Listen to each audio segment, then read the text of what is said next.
Don Bosco சீனியர்னா சும்மா பேசுவாங்க அப்படியா? ஆமாவா? அதனால சீப் பேசுவாங்க. என்ன ஸ்கூல் தான் அவரே வரல. இந்த ஸ்கூலுக்கு மட்டும் வந்திருக்காங்க. புரியுதா? நல்லா பேசுவீங்களா? ஆரம்பிச்சலாமா? அதுக்கு முன்னாடி உங்களுக்கு டெஸ்ட் அறிமுகம் பண்ணுமா? நலம் ஹாஸ்பிட்டல் என்ன தெரியும்? நலம் ஹாஸ்பிட்டல் தெரியுமா? அந்த நலம் ஹாஸ்பிட்டலுடைய managing director doctor Rajesh Kumar. அடுத்து உங்களுடைய chief guest doctor Velmurugan, all India press மீடியாவுடைய நேஷனல் பிரசிடென்ட்.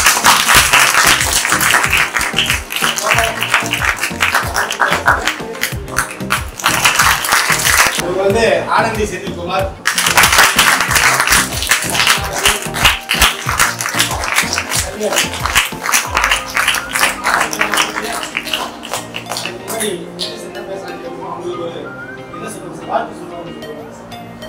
முதல்ல எங்க தலைவர் வேல்முருகன் அவர்கள் உங்களுக்கு டிப்ஸ் கொடுப்பார். வணக்கம். கல்வி என்பது ஒரு கடல். கல்வியை கற்றுக் கொடுப்பது வாழ்க்கை அல்ல, அது ஒரு தவம். அவர்கள் கல்வி பெற்று மிக உயர்ந்த நிலையை அடைவதற்கு நிறைய அவங்க வந்து படிவதற்கு இருக்காங்க. அதுக்காக முதல்ல எங்களுடைய பள்ளி தாளாளருக்கு நாங்கள் நன்றியை தெரிவிச்சுக்கிறோம்.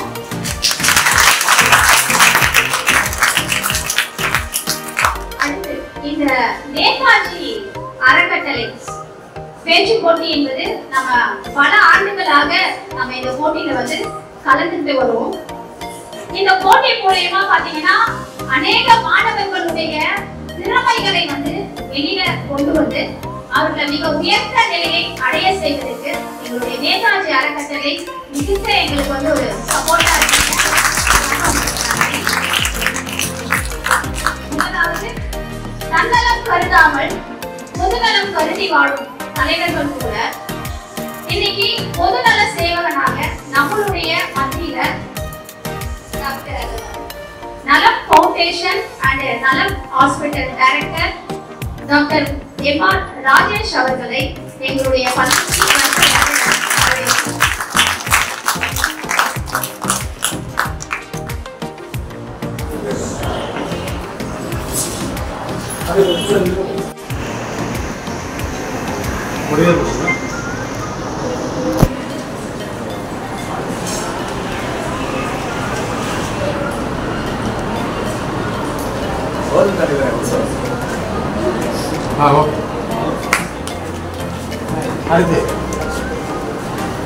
உலகில் நடக்கும் நிகழ்வுகளை எளிதில் மக்களை சென்றடைவது ஊடகம். அந்த ஊடகத்தின் மூலமாக மாணவர்களின் திறமைகளை வெளிக்கொணர்ந்து உலகில் உள்ள மக்களுக்கு தெரிவிக்கும் விதமாக இன்று நம் மத்தியில்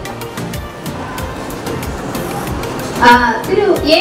வேல்முருகன் அவர்கள் national president all India press media association அவர்களை எங்களுடைய பள்ளிக்கு வருக வருக என நாங்கள் வருகிறோம்.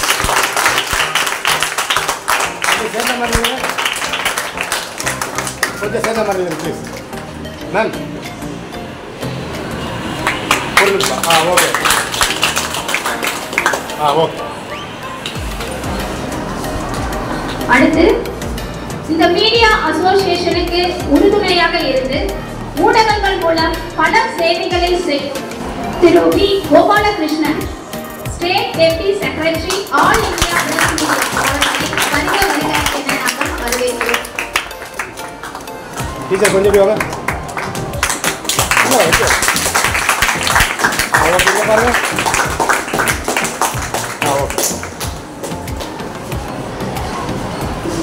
கேடில் வெளிச்செல்வம் கல்வி ஒருவருக்கு மாடல்ல மற்றையவை என்ற திருவள்ளுவரின் வாக்குக்கு ஏற்ப மாணவர்கள் கல்வியில் சிறந்து விளங்க தன் வாழ்நாளை அர்ப்பணித்த திருமதி Shri Bharathi RK education academy அவர்களை வருக வருக என வரவேற்கிறோம்.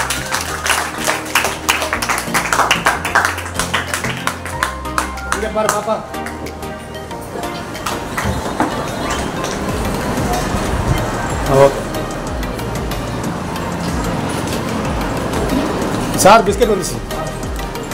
நேதாஜி அறக்கட்டளை ஆரம்பித்த நாள் முதல் இன்று வரை நேதாஜி அறக்கட்டளையோடு சேர்ந்து பயணிக்கும் திருமதி ஆனந்தி செந்தில்குமார் அவர்களை பள்ளிக்கு வருக வருக.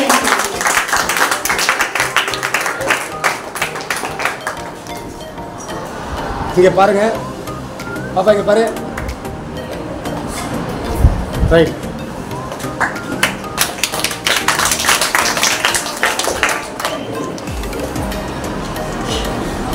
ஒவ்வொரு முறை நேதாஜி அறக்கட்டளை பேச்சு போட்டி நடக்கும் பொழுதும் மற்றும் இந்த பேச்சு போட்டிக்கு தேவையான எல்லா விதமான வேலைகளை முரளி சாரோடு உடனிருந்து செய்யும் மாணவர்களை ஊக்குவிக்க ஒரு நாளும் தவறாமல் எல்லா பள்ளியிலும் வந்து கலந்து அவர்களை ஊக்குவிக்கும் திருமதி கல்யாணி முரளி சார் முரளி அவர்களை வருக வருக என வருகிறேன்.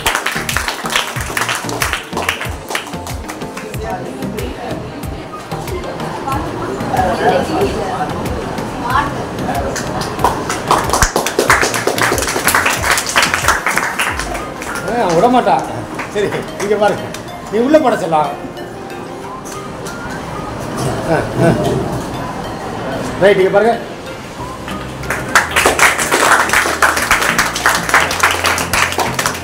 ஓகேவா? ரைட். அடுத்து முரளி சார். இவர் வந்து நம்மளுடைய நேதாஜி அறக்கட்டளை பேச்சு போட்டியுடைய ஒருங்கிணைப்பாளர் மற்றும் குரு ஏஜென்சி அந்த கிளையுடைய மேனேஜர் மேலாளர். அது மட்டும் இல்லாம இப்போ ஆல் இந்தியா பிரஸ் மீடியாவுடைய மாநில ஒருங்கிணைப்பாளராகவும் அவர் வந்து பதவியேற்றிருக்காரு. அவருடைய உழைப்பு, அவருடைய நேரங்கள் பார்க்காம அவர் ஸ்பெண்ட் பண்ணக்கூடிய அந்த டைம்ஸ் எல்லாமே பார்த்தீங்கன்னா ரொம்ப ஆச்சரியமா இருக்கும். நம்ம பிள்ளைங்க எல்லாருமே வெற்றி பெறணும் அப்படின்றதுக்காக ஒவ்வொரு தடவையும் நம்மளுடைய பள்ளியில வந்து பேச்சு போட்டி நடத்துறதுக்கு முன்னதாகவே மாணவர்களை நன்றாக ஊக்குவித்து அவங்க எப்படி பேசணும் அப்படின்றதையும் சொல்லி கொடுத்து அவர்களை மேலே ஏற்றி பரிசு வாங்குவதை பார்த்து அழகு பார்த்து புன்னகைக்கக்கூடிய ஒரு மனிதன். ஸோ அவர்களை நாங்கள் எங்களுடைய பள்ளிக்கு வருக வருக என வரவேற்கிறோம்.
விண்வெளியில் என்னை வியர்க்க வைத்தது சக்கரம்.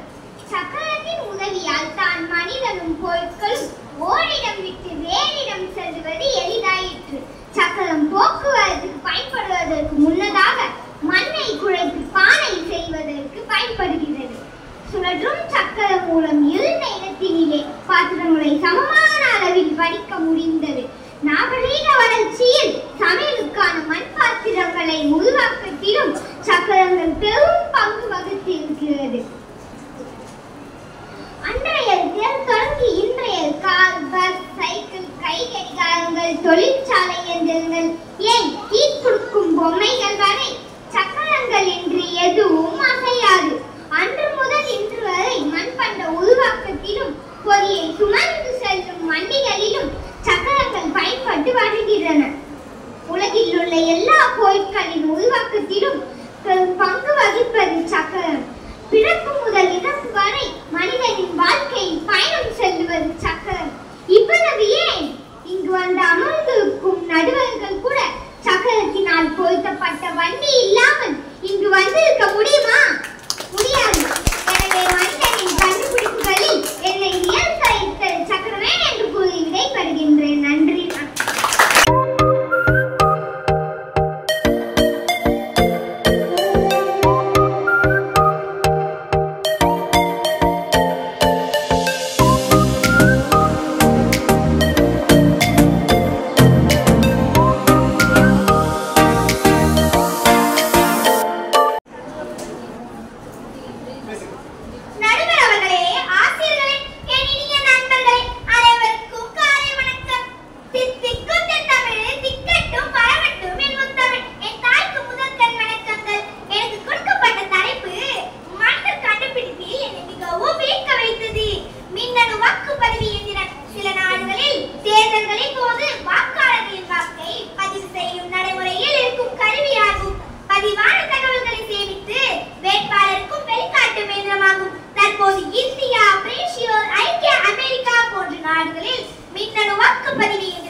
அக்டோபர் 4, 1957 முதலாக செயற்கைக்கோளை செயல்படுத்தினார்.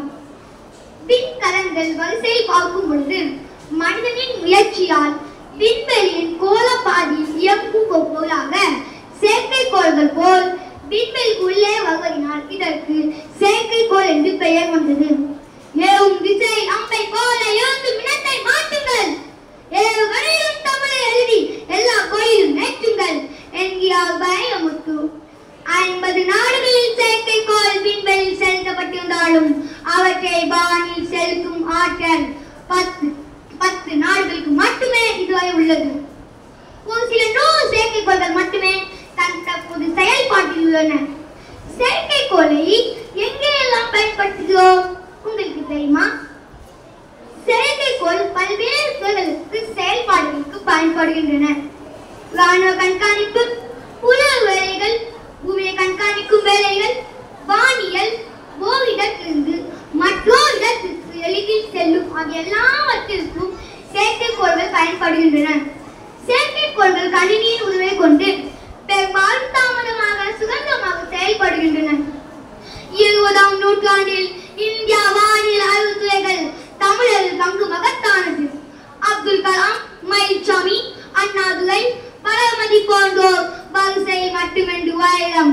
தமிழ்நாட்டைச் சேர்ந்த அறிவியாளர் சிவன் இணையத்தில் வாழ்க்கை பயணம், பயணத்தில் பாதி நேரம் என்ற நாடு மாறிக்கொண்டே இருக்கிறது. இந்த மாற்றத்தில் தமிழ் அறிவியாளருக்கு பங்குண்டு. இந்தியாவை பார்த்து இங்கிலாந்து பயந்துச்சு. ஆகவே மனித கண்டுபிடிப்பில் என்னை வீக்க வைத்தது செயற்கைக்கோள் என்று கூறி என் உரையை நிறைவு செய்கிறேன். எனக்கு வாய்ப்பளித்தது நேதாஜி அறக்கட்டளைக்கு நன்றி கூறி விடைபெறுகிறேன். நன்றி, வணக்கம்.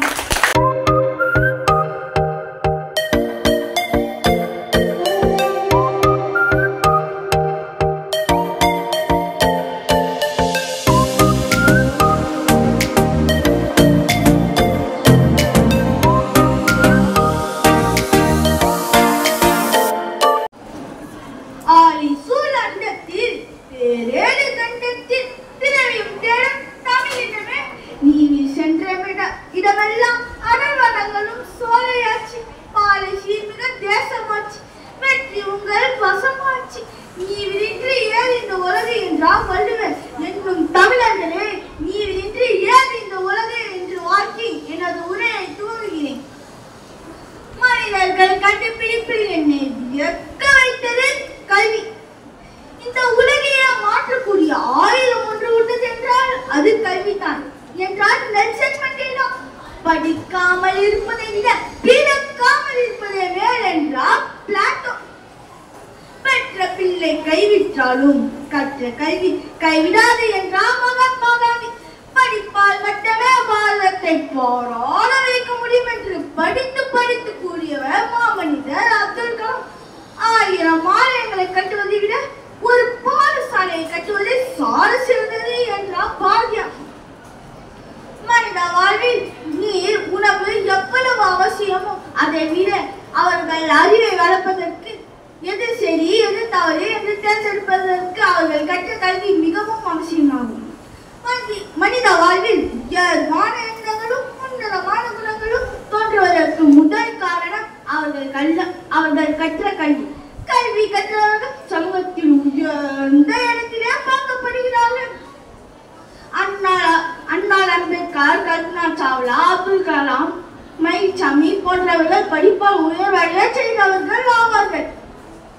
கல்வி என்பது ஓர் ஒளிவிளக்கு. விளக்கானது தன்னை சுற்றியுள்ள இடத்தை ஒளி வீச செய்வது போல ஒருவர் கற்ற கல்வி பலருக்கும் பயன் தருகிறது. கற்க கசதர கற்றவை கற்ற பின் நிற்க அதற்கு தலை. கற்ற பிறகு கற்ற கல்விக்கு ஏற்ற நல்ல வழியை நடக்க வேண்டும் என்று திருவள்ளுவர் வலியுறுத்துகிறார்.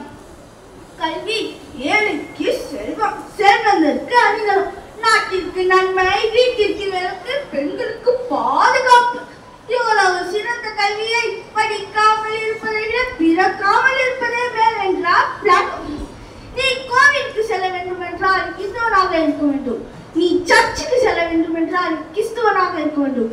நீ மசூதிக்கு செல்ல வேண்டும் என்றால் இஸ்லாமியராக இருக்க வேண்டும். ஆனால் நீ பாடசாலைக்கு படிக்க செல்ல வேண்டும் என்றால் நீ ஒரு மனிதனாக இருந்தால் போதும். ஆகவே மனிதர்கள் கண்டுபிடிப்பது என்னை மிகவும் வியக்க வைத்தது கல்விதான் என்று ஆணித்தரமாக கூறி உங்களிடமிருந்து விடைபெறுகிறேன்.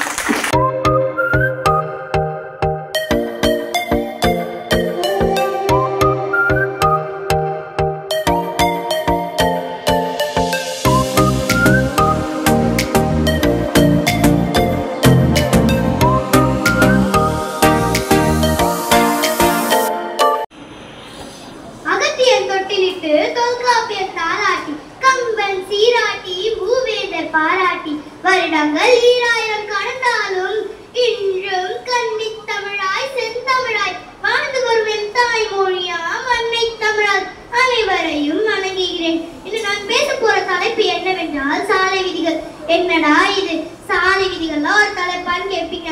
இப்போ சொல்றேன் கேளுங்க. இப்ப நம்ம ரோட்ல போறோம், எல்லா வண்டியும் நம்ம மேல மோதுச்சுன்னா என்ன ஆகும்? அங்க ஒரு விபத்து நேரிடும். அதனால சாலை விதிகளை நம்ம பயன்படுத்தும். ஆமா, சாலை விதிகளை யார் கண்டுபிடிச்சிருப்பா? உங்களுக்கு தெரியுமா? நடுவர் அவர்களே, உங்களுக்கு தெரியுமா? சரி, நானே சொல்றேன். இது யார் கண்டுபிடிச்சானா? போக்குவரத்து பாதுகாப்பனின் தந்தை வில்லியம் பி எரோ. அவர் தான் இதை அறிமுகப்படுத்தினாரு.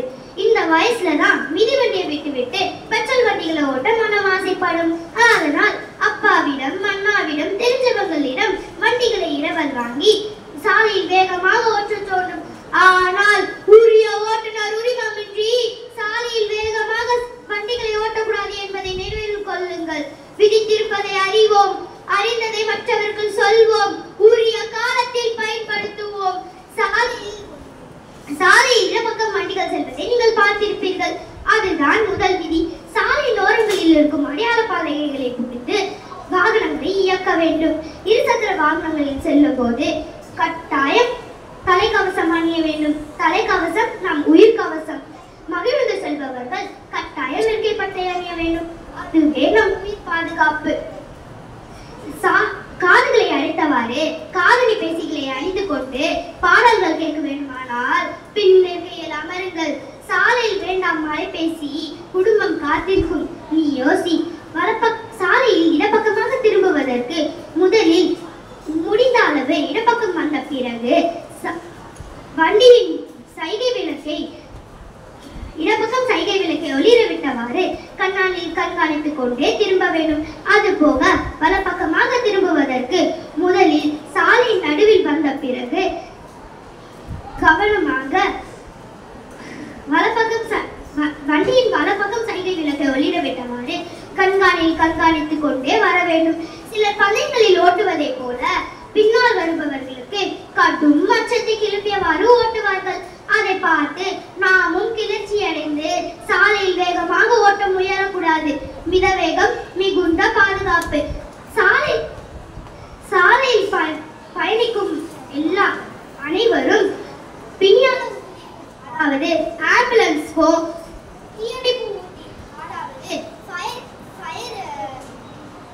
ஃபயர் வாகனங்களுக்கோ வழிவிட வேண்டும் என்று சொல்கிறேன். பேச பழகிய மாதாவுக்கும் பேச்சு பிழை நீக்கிய பிதாவுக்கும் பேச்சு நாகரிகம் கற்றுக் கொடுத்த குருவுக்கும் எனக்கு வாய்ப்பு கொடுத்த தெய்வத்திற்கும் என் மனமார்ந்த நன்றிகள். Aim the star and shoot the tree. நட்சத்திரத்து குறிவை நீ மரத்தை சுற்றாலும் பரவாயில்லை என்பார்கள். நான் நட்சத்திரத்துக்கு குறிவைத்தேன். நான் சுட்டது மரமா நட்சத்திரமா என்பது நடுவர்களுக்கு தான் தெரியும். நன்றி, வணக்கம்.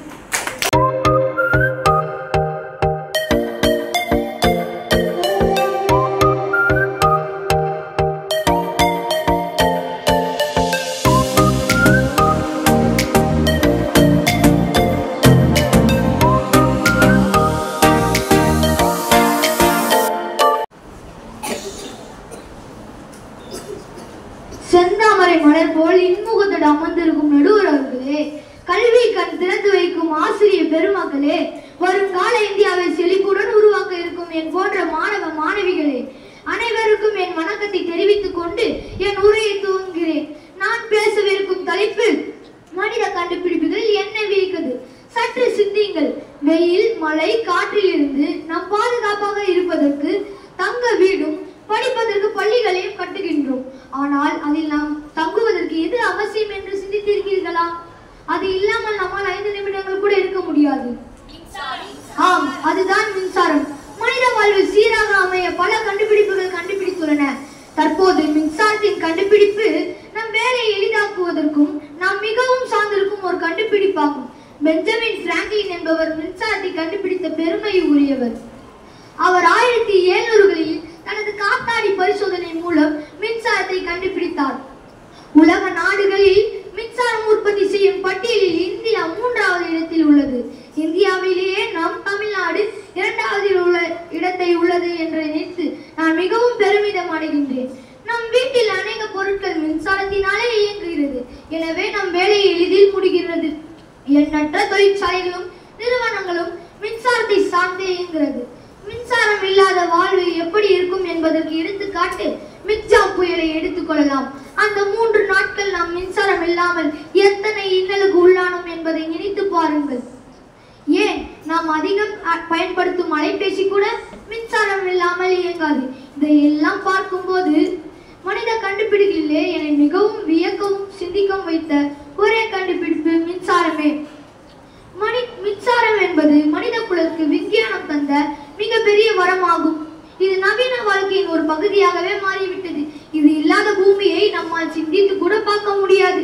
மின்சாரம் இல்லாதது உங்களை எவ்வாறு பாதிக்கும் என்பதற்கு எடுத்துக்காட்டு தங்கள் வீட்டில் விளக்குகள் ஏற்ற முடியாது என்பதையும் தெருவிளக்குகள் குறைவாக இருப்பதையும் நீங்கள் கவனிப்பீர்கள்.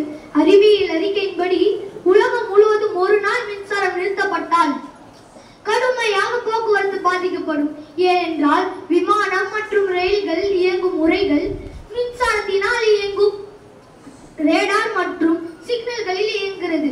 மின்சாரம் இருந்தால் கொண்டாட்டம், மின்சாரம் இல்லையே திண்டாட்டம் என்ற ஒரு அழகான மின்சாரத்தை பற்றிய ஒரு விழிப்புணர்வு முழக்கம்.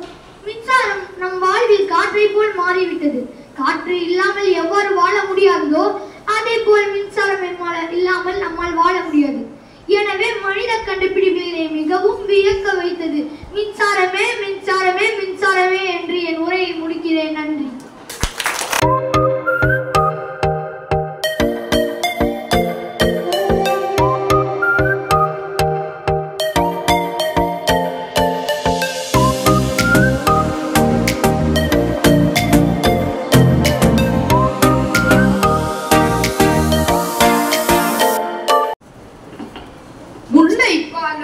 தமிழையும் தேனாய் உணவாய் உயிராய் எமதுற்று தமிழனையின் பொற்பாதம் தொட்டு அறியாமையின் விரில் நீக்கி அறிவி தீபம் ஏற்றிய நேதாஜி அறக்கட்டளையை வழங்கி அவை ஒரு அத்துணை பேரையும் வணங்கி என் உரையை துவங்குகிறேன்.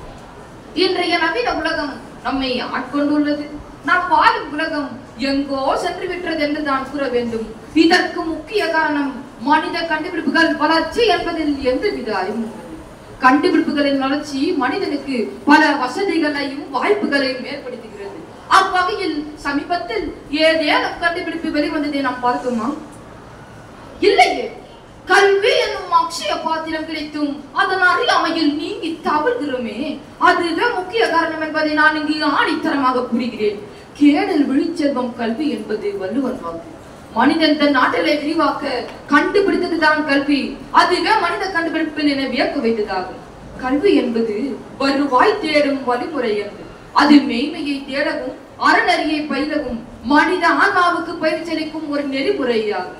கைப்பொருள் தன்னில் மெய்ப்பொருள் கல்வி என்கிறது கொண்டை வேண்டும். மனிதன் பல கண்டுபிடிப்புகளை கண்டறிய கல்வி என்னும் ஒரு கருவியை கண்டுபிடித்தான். ஆனால் அக்கல்வி எல்லோருக்கும் கிடைக்கிறது என்றால் அது நிச்சயம் இல்லை. கற்கை நன்றே கற்கை நன்றே, பிச்சை புகிலும் கற்கை நன்றே என்று விளக்குகிறது வெற்றி வேர்க்கை. ஏழையின் வாசல் விட்டு ரொம்ப தூரம் போச்சு கல்வி, அவனை தனியே தவிக்க விட்டு விவகாரம் ஆச்சு கல்வி. ஏழையின் வீட்டில் பிறந்திருந்தால் சரஸ்வதிக்கும் இங்கே படிக்க தெரியாது, லக்ஷ்மிக்கும் கூட கல்வி கிடையாது. காசு இருந்தா கல்வி, காசு கொடுத்தா கல்வி. ஏன் வந்தது கல்விக்கு இப்படி ஒரு நிலைமை? மனிதன் கண்டறிந்ததையே கல்வி மட்டும்தான் மிகவும் வியக்க வைத்ததாகும். கல்வி இல்லை என்றால் இவ்வுலகமே இல்லை. ஏன் நீங்களும் இல்லை, நானும் இல்லை. கல்வி என்பது ரசித்து படிக்கக்கூடியது, திணிக்கக்கூடியது அல்ல. கல்வி இனி திணிப்பதா இல்லாமல் இனிப்பதா இருக்கட்டும், விருப்பதா இல்லாமல் ரசிப்பதா இருக்கட்டும். வாய்ப்பளித்த அத்துணை பேருக்கும் நன்றி கூறி விடைபெறுகிறேன். நன்றி.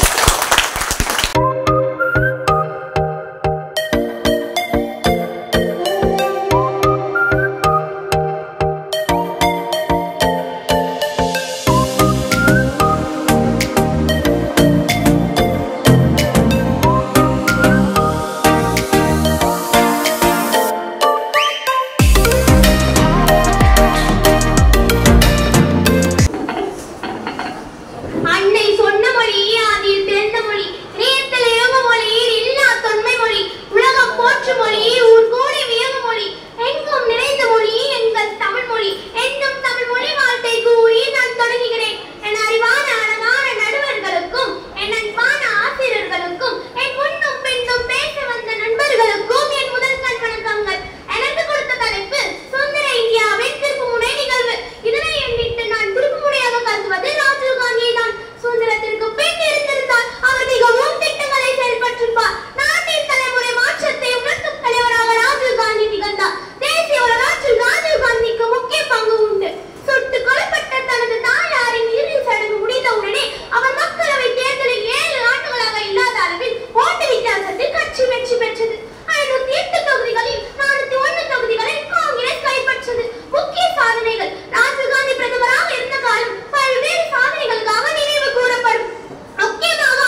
பேசுவதற்காக இங்கு வந்துள்ளேன்.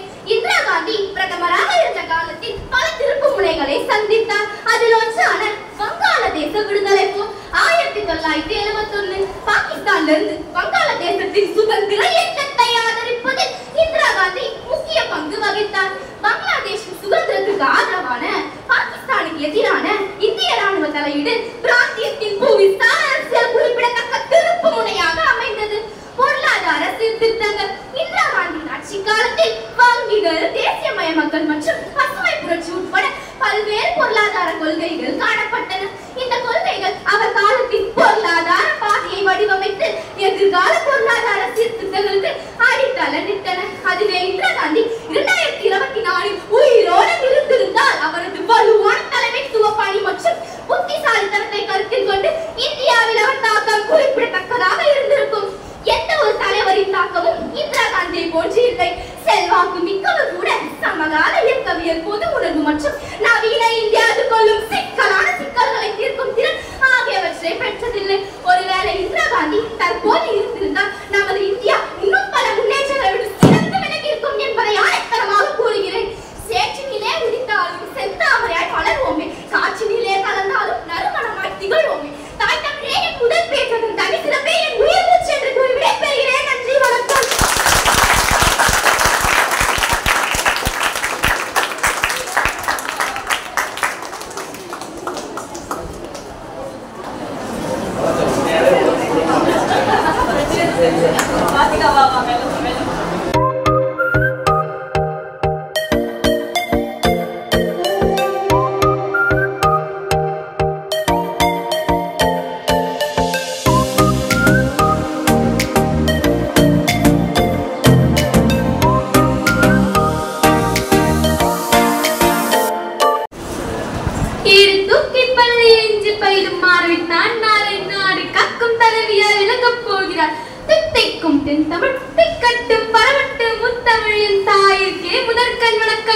நடுவரவர்களே, ஆசிரிய பெருமக்களே, வருங்கால தூண்களே, எதிர்காலம் நீங்களே, என் அன்பினிய மாணவ செல்வங்களே, ஆஞ்சோர்களே, சான்றோர்களே, என்னை போன்றோர்களே, உங்கள் அனைவருக்கும் என் முதற்கண் வணக்கத்தை தெரிவித்துக் கொண்டு எனது உரை துவங்குகிறேன். நான் இன்று பேச வந்துள்ள தலைப்பு என்னவென்றால் சுதந்திர இந்தியாவின் திருப்புமுனை நிகழ்வாம். சரி, ஒரு நாட்டின் வளர்ச்சிக்கு எது தேவை? பொருளாதாரம். அந்த பொருளாதாரமே சரிதான். நம் இந்தியாவும் அப்படி ஒரு நெருக்கடியில் தான் சிக்கிக் கொண்டு மீண்டும் எழுமா எழாதா என பல நாடுகளை என்ன வைத்தது. 1991 இந்தியாவின் பொருளாதாரம் மிக பெரிய சரிவை சந்தித்தது. அப்போது பதவியில் இருந்த அனைவரும் பதவி போயினர். என்ன செய்வதற்கு தெரியாமல் திகைத்து நின்றனர். இந்த வறுமையை மாற்ற தாராளமயமாக்கல் கொள்கையை அறிமுகப்படுத்தினார்களாம். அன்று யாருக்கும் தெரியாது இந்த தாராளமயமாக்கல் கொள்கைதான் இன்று திருப்புமுனை நிகழ்வாக நிகழப்போவது என்று. சரி, இங்க இருக்க யாராவது தாராளமயமாக்கல் கொள்கையை பற்றி தெரியுமா அல்லது அறிந்திருக்கிறீர்களா? சரி, அதையும் நானே கூறுகிறேன். இந்த தாராளமயமாக்கத்தின் மூலம் அடைந்த பயன்கள் ஒன்றோ இரண்டோ மூன்றோ அல்ல, 1000க்கு மேல் இருக்கிறது. எனக்கு தெரிந்த ஒரு சில வச்சு உங்களிடம் கூறுகிறேன். அந்நிய முதலீடு அதிகரிப்பு. எந்த அதிகரிப்பு? அந்நிய முதலீடு அதிகரிப்பான். உள்நாட்டு நிறுவனங்களின் செயல்திறன் அதிகரிப்பான். மூன்றாவது விலை கட்டுப்பாடு. இது மிகவும் முக்கியமானது. நான்காவது பொருளாதார வளர்ச்சி விகிதத்தில் உயர்வாம். எதில் உயர்வு? பொருளாதார வளர்ச்சி விகிதத்தில் உயர்வாம். ஐந்தாவது மன்ரேகா என்ற 100 நாள் வேலை திட்டம். இது போன்று ஒவ்வொரு துறையிலும் பல பல மாற்றங்களை இந்த தாராளமயமாக்கத்தின் மூலம் நாம் அடைந்துள்ளோம். ஒரு சிறிய வினாவிடை. சுதந்திரத்துக்கு முன்பிருந்த இந்தியாவின் பொருளாதார சதவீதம் என்னவென்று தெரியுமா? அதாவது ஆங்கிலேயர் ஆட்சி செய்த காலத்தில். உங்கள் சிந்தனையை தோன்றி வச்சு நீங்கள் கூறலாம். அது சரியோ தவறோ? எவராவது? சரி, அதையும் நானும் கூறுகிறேன். வெறும் 3-4% மட்டும்தான். ஆனால் இப்பொழுது இந்தியா பல வல்லரசு நாடுகளை தாண்டி பொருளாதாரத்தில் 5வது இடத்தை பிடித்து நான் வீழ்ந்து நிற்பாயோ என கெம்பீரித்து நிற்கிறது. அப்போது நெருக்கடியில் சிக்கிக் கொண்டிருந்த போது இந்தியா மீண்டும் எண்ணிய பல நாடுகள் இன்று எடுத்து போயிருக்கின்றன.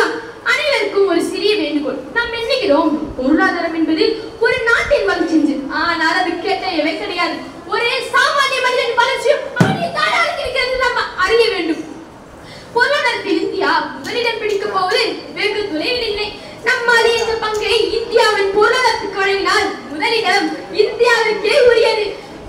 இத்தனை வளர்ச்சிக்கு மண்டலமிட்ட தாராளமயமாக்கல் கொள்கையை எனக்கு திருப்புமுனை நிகழ்வாக நான் கருதுகிறேன். நல்ல தீர்ப்பை நடுவர்கள் எனக்கு தருவார்கள் என்று எண்ணி என் உரையை முடிக்கிறேன். நன்றி, வணக்கம்.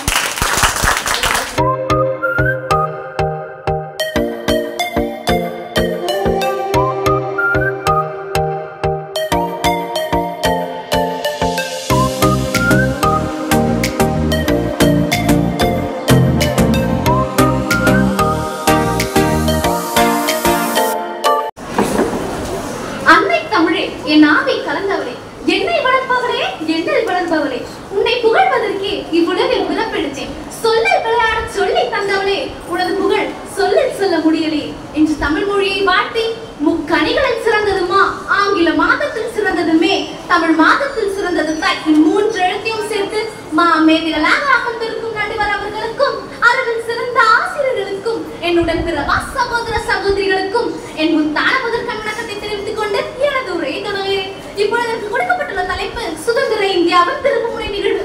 இந்தியா சுதந்திரம் அடைந்த பிறகு நிறைய திருப்புமுனை நிகழ்வுகள் நிகழ்ந்தன. ஆனால் இந்தியாவுக்கு மிக முக்கியமான திருப்புமுனை நிகழ்வாக இருந்தது 1947 இந்தியா சுதந்திரம் அடைந்த பிறகு நடந்த முதல் ஜனநாயக தேர்தல். இந்தியாவை சில 100 ஆண்டுகள் முகலாயர்கள் ஆண்டார்கள், சில 100 ஆண்டுகள் ஆங்கிலேயர்கள் ஆண்டார்கள். இந்தியாவை இந்தியரே ஆள வேண்டும் என்று தேர்ந்தெடுக்கும் தேர்தல் இந்தியாவின் முதல் ஜனநாயக தேர்தல். முதல் ஜனநாயக தேர்தல் எப்படி இருந்தது என்று யாருக்காவது தெரியுமா? நான் கூறுகிறேன். 25 அக்டோபர் 1951 முதல் 21 பிப்ரவரி 1952 வரை இந்தியாவில் பொது தேர்தல்கள் நடத்தப்பட்டன. இந்தியா முழுவதும் முதல் பொது தேர்தலில் சுமார் 17 கோடி பேர் பங்கேற்றனர். இதில் 85% பேருக்கு எழுத படிக்க தெரியாது. மொத்தம் 4500 இடங்களுக்கு தேர்தல் நடத்தப்பட்டன. இந்தியா முழுவதும் 2,24,000 வாக்குச்சாவடிகள் வைக்கப்பட்டன. இது தவிர 20 லட்சம் இரும்பு வாக்குப்பெட்டிகள் தயாரிக்கப்பட்டது. இதற்கு 8,200 டன் இரும்பு பயன்படுத்தப்பட்டது. வாக்காளர் பட்டியல் தயாரிக்க மொத்தம் 16,500 பேர் 6 மாதங்களுக்கு ஒப்பந்த அடிப்படையில் பணியமர்த்தப்பட்டனர். ஒவ்வொரு வாக்காளர் பெயரையும் வாக்காளர் பட்டியலில் சேர்க்க வேண்டும் என்பதே தேர்தல் ஆணையத்தின் முயற்சியாக இருந்தது. வாக்காளர்களில் பெண் வாக்காளர்களின் பெயரை சேர்ப்பதுதான் அவர்களுக்கு முன்னால் இருந்த மிகப்பெரிய பிரச்சனை. பல பெண்கள் தங்கள் பெயரை வெளியிட தயங்கினார்கள். அவர்கள் தங்களை யாரோ ஒருவரின் மகன் அல்லது ஒருவரின் மனைவி என்று அழைக்கப்படுவதை விரும்பினார்கள். ஒவ்வொரு வாக்குச்சாவடியிலும் வாக்குப்பெட்டிகள் வைக்கப்பட்டு கட்சியின் சின்னங்கள் அமைக்கப்பட்டன. வாக்காளர்கள் தங்கள் வாக்குச்சீட்டுகளை அதில் போட வேண்டும். போலி வாக்காளர்களை தவிர்க்க இந்திய விஞ்ஞானிகள் ஒரு மையை உருவாக்கினார்கள். அந்த மையை வாக்காளர்களின் விரல் தடவினால் அது ஒரு வார காலத்திற்கு அழியாமல் இருக்கும். இன்று வரையிலும் நாம் ஒட்டு போடும்போது நம் விரலிலும் மை தடவுவது நாம் அறிந்ததே.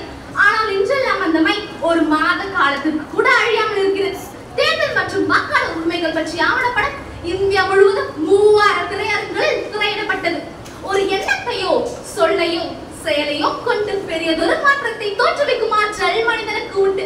அந்த ஆற்றலை கொண்டுதான் ஜனநாயக தேர்தல் என்று ஒன்றை கொண்டு வந்து இந்தியாவின் வளர்ச்சிக்கு வித்திட்டது. எனவே இந்தியாவின் முதல் ஜனநாயக தேர்தலே இந்தியாவின் திருப்புமுனை நிகழ்வாக நான் கருதுகிறேன். ஞானத்தில் பிறந்தது அறிவருவி, கண்ணில் எழுந்தது கலையருவி, சொல்லில் பெறுவது சுவையருவி, கம்பன் பொழிந்ததோ தமிழருவி. தமிழ் அன்னையும் தமிழின் தொன்மையும் என் பேச்சில் இருக்கும் உண்மையும் துணையாக கொண்டு வெற்றியோ தோல்வியோ எதுவரை நம் கடமையை செய்வோம். பேச வாய்ப்பழித்து பேச வைத்து அமைதி காத்து ஒத்துழைத்த அத்துணை பேரையும் சிரம் தாழ்ந்து வணங்குவதே நல்ல பழக்கம். அதுவே எனது பழக்கம். தமிழே ஏற்றுமன் முழக்கம். பேசி முடிக்கிறேன். வணக்கம்.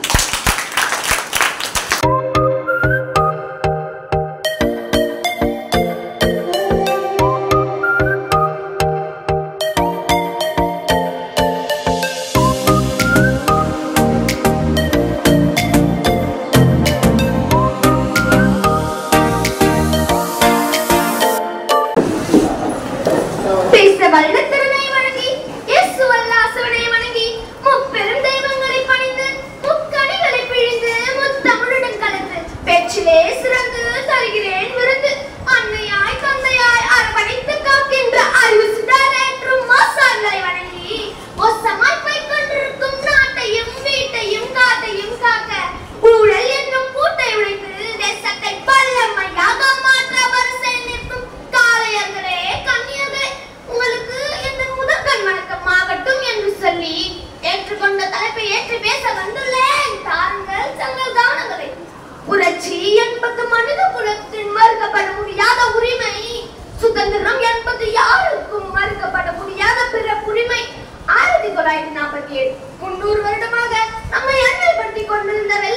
ஜப்பானின் ஆட்சி முடிந்தது.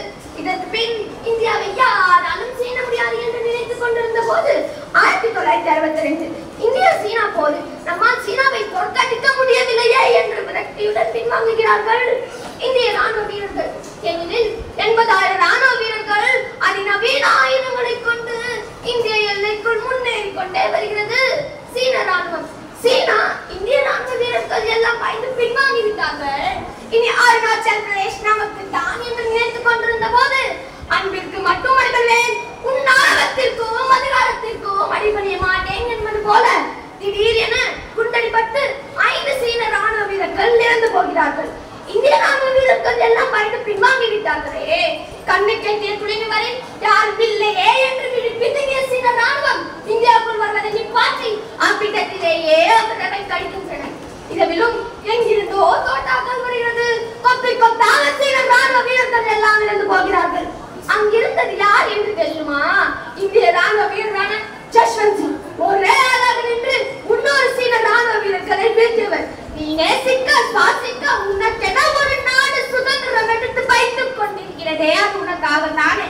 அடுத்து இந்தியாவுக்கு நீ ஒரு திருப்பு முனையாக இருப்பாய் என்று நீயே உன் மனதிற்கு சத்தியம் செய். நன்றி வணக்கம்.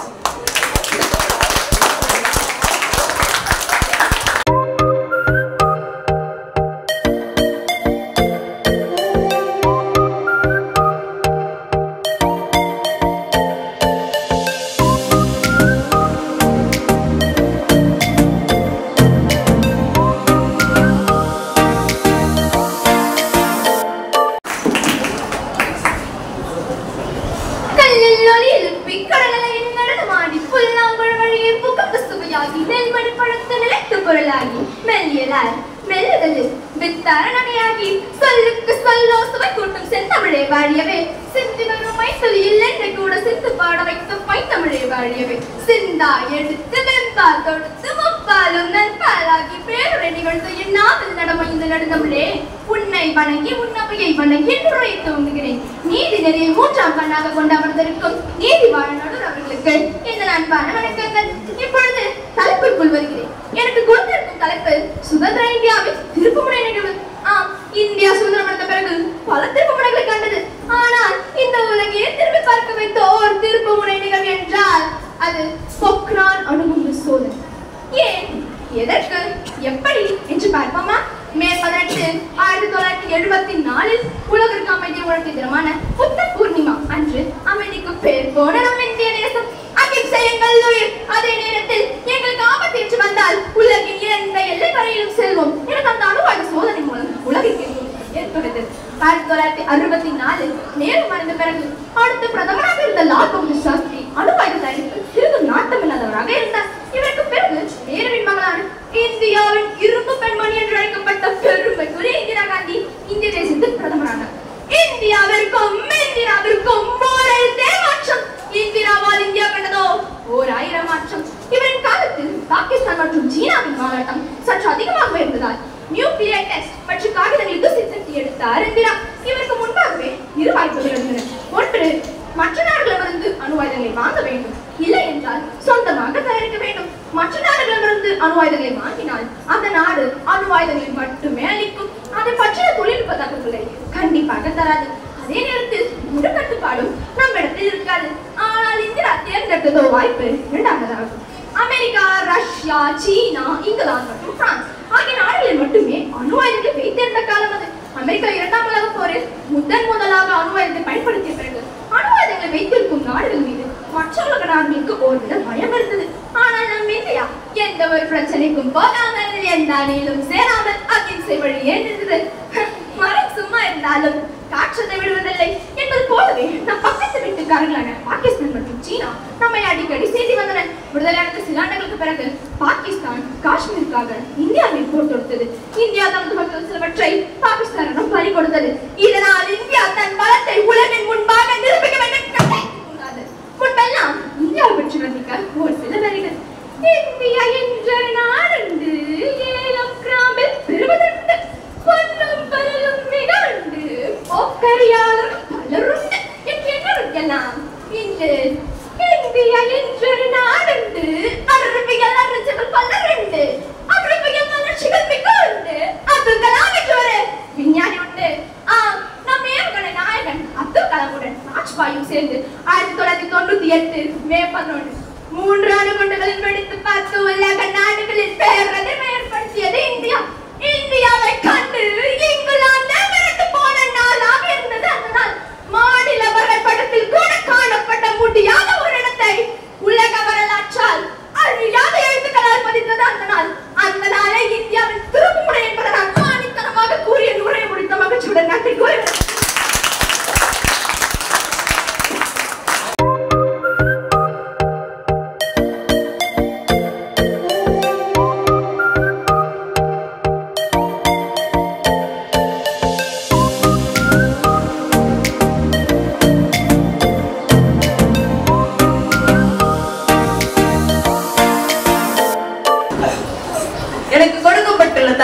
சுதந்திர இந்தியாவின் திருப்புமுனை நிகழ்வு. இப்படிப்பட்ட தலைப்பை கொடுத்து என்னை வைக்க செய்த என் அன்பும் அறிவும் அளவும் நிறைந்த நடுவர் அவர்களே, நான் எப்போது எல்லாம் துவண்டு போகிறேனோ அப்போது எல்லாம் என்னை தட்டி கொடுத்து என்னை மேலோக்கி உதவ செல்ல உதவுமான ஆசிரியர் அவர்களே, மேலும் என்னை ஊக்குவிக்கும் என் நண்பர்களே, இங்கிருக்கும் மாணவர்களே, உங்கள் அனைவருக்கும் என் முதற்கண் வணக்கத்தை தெரிவித்துக் கொண்டு என் உரையில் இறங்குகிறேன். சுதந்திரம் பெற்ற இந்தியா எதாங்க செய்யல? 1983 நடந்த உலக கோப்பை வெற்றியை பத்தி சொல்லுவனா, இல்ல நம்ம சந்திராயன விண்ணுக்கு அனுப்பி உலகையே ஆச்சரியப்படுத்திச்சு அந்த நிகழ்வை பத்தி சொல்லுவனா, இல்ல நம்ம தங்கை சொன்ன மாதிரி பொக்ரானில் நடைபெற்ற அணு ஆயுத சோதனையை பற்றி சொல்லுவனா? எவ்வாயினும் சரி, அதில் என்னை மிகவும் மீட்டதுதான் இந்தியா பாகிஸ்தானை ஓட விரட்டிய கார்கில் போர். அந்த கார்கில் போரை பற்றி தான் நான் இன்று உங்களிடம் பேச போகிறேன். கார்கில் போர் என்பது இந்தியாவிற்கும் பாகிஸ்தானுக்கும் நடந்த போராகும். 1999 நடந்த இந்த போர் ஜம்மு காஷ்மீர் மாநிலம் கார்கில் நகரில் அடுத்துள்ள டைகர் மலையில் நடந்தது. இந்த வரலாற்று சிறப்பு மிக்க போர் நடைபெறும் பொழுது இந்தியாவாயினும் சரி பாகிஸ்தான் ஆயினும் சரி இரு நாடுகளிடமே ஆயுதம் இருந்தது. ஏன் பாகிஸ்தான் இந்தியா மீது இந்த போர் தொடுத்தது என்ற கேள்வி எழலாம். ஏனென்றால் லடாக்கையும் ஸ்ரீநகரையும் இணைக்கும் பாதை தான் கார்கில். அதனை ஆக்கிரமித்து விட்டால் ஜம்மு காஷ்மீருக்குள் சுலபமாக சென்று அதனையும் ஆக்கிரமித்து விடலாம் என்பதால் இதனை செயல்படுத்த பாகிஸ்தான் போட்ட திட்டத்தின் பெயர்தான் நடவடிக்கை 10. ஒரு எளிமையான திட்டம். இத்திட்டத்தின்படி கார்கிலுக்குள் பாகிஸ்தான் ராணுவத்தை அனுப்பி அதனை ஆக்கிரமித்து மேலும் லடாக்கின் போக்குவரத்தை துண்டிப்பதுதான் திட்டம். இங்கு பாகிஸ்தான் அந்த திட்டத்தை செயல்படுத்த தொடங்கிவிட்டது. இந்தியாவிற்கு தெரியாது பாகிஸ்தான் தன் மீது போர் தொடுத்து வருகிறது என்று. மே 3, 1999 தான் இந்தியாவிற்கு தெரியும் பாகிஸ்தான் தன் மீது போர் தொடுத்து வருகிறது என்று. அதற்கும் காரணம் யார்? ஆடு மேய்க்கும் 3 சிறுவர்கள். இதனை அறிந்த இந்தியா அங்கு ரோந்துக்கு சென்றது. அவர்களை சிறைப்பிடித்த பாகிஸ்தான் அவர்களை சித்திரவதை செய்து கொண்டது. இதனை அறிந்த இந்தியா சும்மா இருக்குமா? இந்த பாகிஸ்தானின் செயல் அப்போதைய பிரதமரான வாஜ்பாயை கடும் கோபத்துக்குள்ளாக்கியது. எனவே அவர்களுக்கு எப்படி புரியுமோ அப்படிதான் சொல்ல வேண்டும். அவர்களை விரட்டி அடிக்கும்படி வாஜ்பாய் கூறினார். இந்த புள்ளியின் முதல் கட்டம் தான் நடவடிக்கை விஜய். இத்திட்டமானது இரவில் பாகிஸ்தான் ராணுவம் அசந்த நேரம் பார்த்து முக்கிய சிகரத்தை அடைந்து அங்கிருந்து தாக்குதல் நடத்துவதுதான் இத்திட்டம். இங்கு மே 26 இந்தியா இந்த திட்டத்தை செயல்படுத்த தொடங்கியது. அப்போது பாகிஸ்தான் கார்கிலின் சுற்று வட்டார பகுதிகளையும் ஆக்கிரமித்தது. போர் தொடங்கியது. இந்த தரப்பிலும் தொடர்ந்து உயிரிழப்புகள் ஏற்பட்டு கொண்டே இருந்தது. நம் இந்திய தரப்பில் முக்கிய வீரர்கள் அனைவருக்கும் வீர மரணம் அடைந்தனர். மீண்டும் மீண்டும் மீண்டும் மதேரி தாக்குதல் மூலம் முக்கிய சிகரமான டைகர் மலையை அடைந்தது இந்தியா. முக்கிய சிகரமான டைகர் மலையே அடைந்ததால் திராஸ் தொலாலி போன்ற பகுதிகளையும் ஆக்கிரமித்தது இந்தியா. இங்கு பாகிஸ்தான் பிரதமரிடம் அமெரிக்கா ஐக்கிய நாடுகளின் பிரதமர், நீங்கள் போரை நிறுத்தாவிட்டால் உங்களுக்கு வர வேண்டிய 100 பில்லியன் கடன் தொகையை நாங்கள் நிறுத்தி விடுவோம் என்று எச்சரித்தார். இது பாகிஸ்தானுக்கு கடும் தலைவலியை உண்டாக்கியது.